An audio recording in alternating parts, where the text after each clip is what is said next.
तो बेटा आज हम सीखने वाले step deviation method. Step deviation method से हम क्या फाइंड आउट करेंगे? मीन फाइंड आउट करेंगे by using step deviation method. अब ये क्या होता है? जब आपने अज्यूम्ड मीन मेथड समझा था तो उसी के अंदर थोड़ा सा उसको मॉडिफाई करते हैं और वहाँ से क्या निकलेगा? Step deviation method. तो पहले फॉर्मूला देखते हैं हम। फॉर्मूला क्या होता है इसका? X bar is equals to, क्या लिखते हैं, X bar is equals to A plus A, उसमें भी था अज्यूम्ड मेथड में, यहाँ पे भी ए आएगा, समेशन एफ आई, उसमें क्या था? डी आई, इसमें डी आई की जगह क्या आया? यू आई, एक नया वेरिएबल आ गया, यू आई नई टर्म आ गई, divided by summation F I, और मल्टीप्लाई किससे करेंगे भाई? एच से।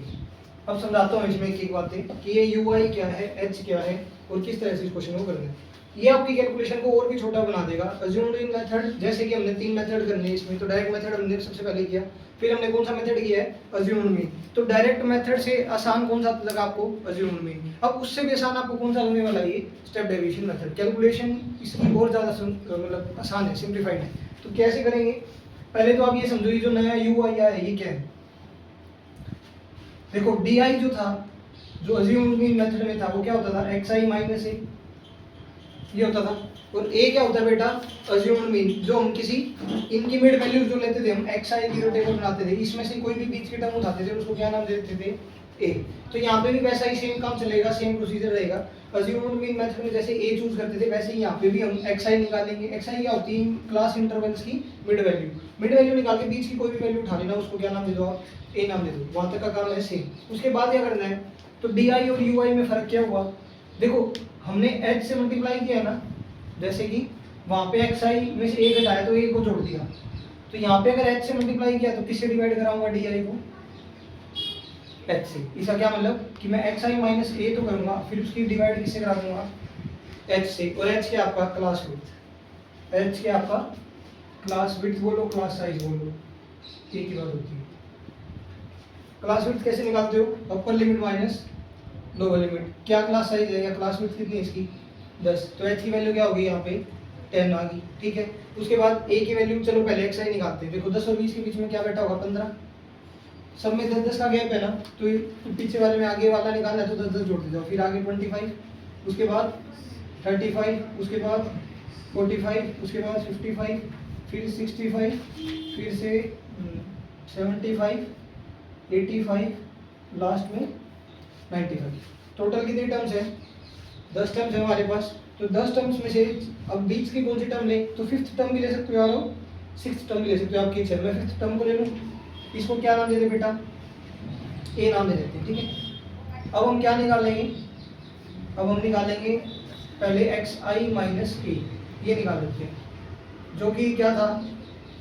डी आई था ना ये, बोलो मेरे बताओ, यही था डी आई। तो ये सेम काम वही चल रहा है अभी तक जो हमने अज्यूम्ड मीन मेथड में किया था। तो चलो इसमें से सब्ट्रैक्ट करो, कितना आया? माइनस का 40, अगला माइनस 30, अगला माइनस 20, अगला माइनस 10, और ये क्या हो गया? 0।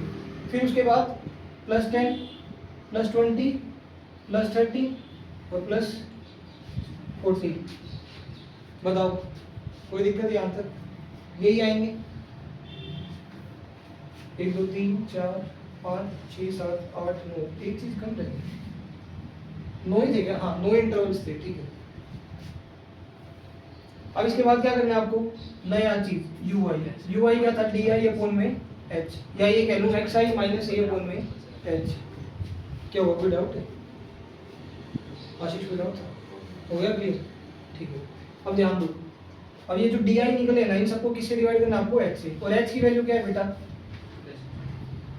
क्लास विड्थ जो थी, upper limit minus lower limit, 20 minus 10 10, अगला भी 10 10 10, सारे 10 है। तो 10 से डिवाइड करो इसको, क्या आ गया? -4, अगला क्या आ गया? -3, अगला क्या आ गया? -2, अगला आ गया -1, फिर 0, फिर 1 2 3 और 4। क्या यहाँ तक कोई दिक्कत? बताओ बेटा, इस टेबल में कोई दिक्कत अभी तक? तो हमने क्या किया? सबसे पहले ये दोनों चीजें आपको दे रखी होगी क्वेश्चन के अंदर, आपको कहेगा मीन निकालो, आपकी इच्छा है मीन आप किसी मेथड से निकाल सकते हो। तो सबसे पहले हमने क्या निकालेंगे? एक्स आई। एक्स आई क्या होगी? इन सबकी मिड वैल्यूज निकाल ली। उसके बाद मैं क्या कॉलम बनाऊंगा? एक्स आई माइनस ए का, कोई भी इसकी वैल्यू बीच की उठा लूंगा, उसको ए नाम दे दूंगा, उसमें से क्या करूंगा? हर एक एक्स आई को घटाता जाऊंगा। तो अगर 15 में से 55 घटाओगे तो क्या आएगा -40, ऐसे -30 -40, ये कॉलम बन गया। अब इसके बाद जब हम स्टैंडर्डाइजेशन मेथड में, अज्यूमिंग मेथड में तो यहाँ तक का काम हो जाता, फिर हम सीधा फॉर्मूले पे चल पड़ते हैं। लेकिन उससे पहले हमें क्या निकालना पड़ता है, FI DI। यहाँ पे क्या करना है, एक नई चीज आई है UI, तो UI निकाला मैंने, क्या किया, DI को किससे डिवाइड कर दिया, H से। H कितना है हमारा, क्लास विड्थ 10, तो -4 -3 -2 -1, ऐसे ही 1 2 3 4, यहाँ तक का काम कर लिया। अब फॉर्मूला चेक करो, इसको एक सेकंड के लिए मैं यहाँ से हटाता हूँ और यहाँ लिख देता हूँ, UI = XI - A अपॉन में H, और H आपकी क्या थी, क्लास साइज। अब मुझे ये बताओ फॉर्मूले में किसकी जरूरत है भाई, FI UI, तो मैं फ्रीक्वेंसी की मल्टीप्लाई किससे कराऊंगा, UI से, तो FI UI निकलेगा।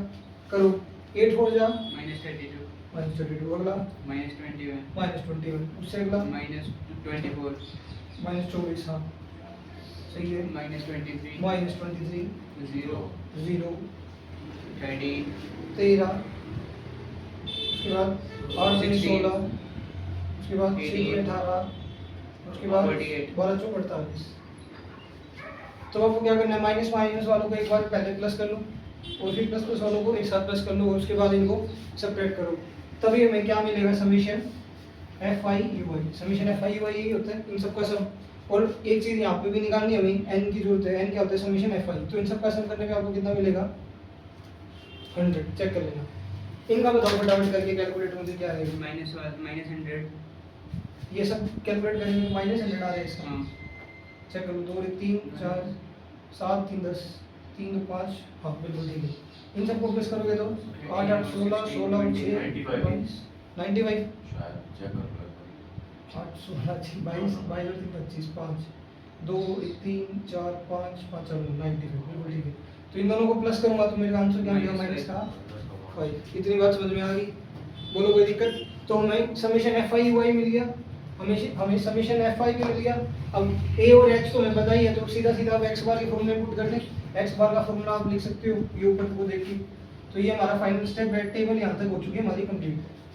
जब अब अच्छा मेरे पास वो स्पेस नहीं मिलता तो मैं नीचे लिखने वाला काम राइट साइड में कर देता हूँ, लेकिन आपको क्या करना है, पहले टेबल बनानी है, फिर उसके बाद नीचे वाले काम, नीचे वाले पेज के ऊपर या नेक्स्ट पेज पे आपको कैलकुलेशन का काम करना है, x बार का। समझ गए, पेपर में ऐसे कैलकुलेट करिए आप। तो x bar is equals to a की वैल्यू कितनी थी भाई, ये रहा 55,